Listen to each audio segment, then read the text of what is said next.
Hey everybody, so today what we're going to do is we're going to run over your TEE equation because I know some of you guys had a little bit of issues with it.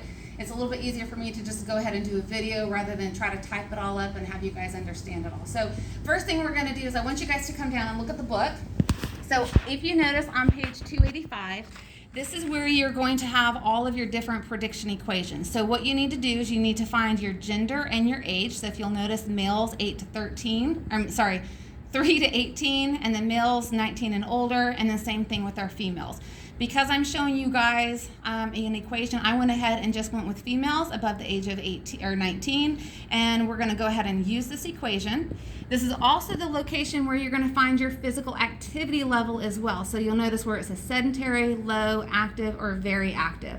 So as you guys remember in the chapter, we tend to overestimate the amount of exercise that we actually do. So if you think that you're in the active category, maybe you might want to go ahead and go down to the low category, so on and so forth, unless you're absolutely positive that you've looked at the different requirements to be in this category and that you actually do qualify for that category. So for today, I'm going to go ahead and use this female's equation, and I'm going to use the physical activity number of 1.27 for our equation. All right?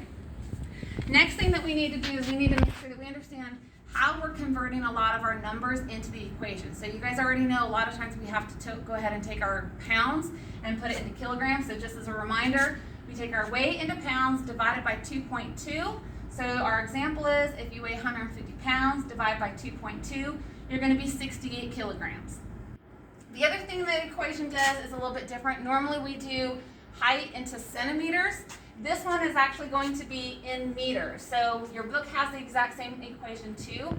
So we're going to take our body height and we're going to convert it into inches first, and then we're going to convert it into our meters. So basically, if I'm 5'4", I'm 64 inches, and I'm going to take that 64 inches and I'm going to multiply it by 0.0254, which gives me 1.625 meters tall.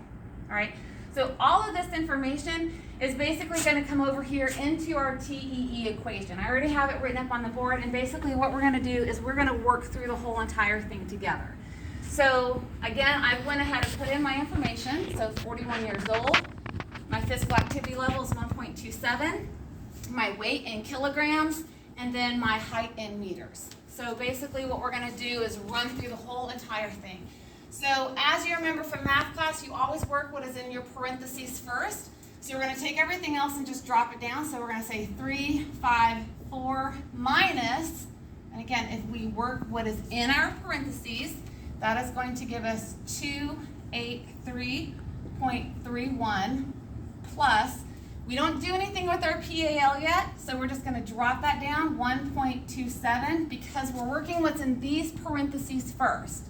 So we do this little section here, all right? So we're going to bring that down, and that is we're going to keep our brackets in there. That way we remember that we have to do it in a specific order. So that's going to be 638.16.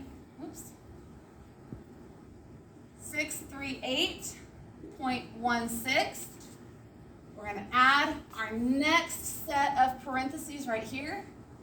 All right? Again, we're just going to take it and we're going to drop it down. That's going to be 1,179.75. And we are going to close that bracket.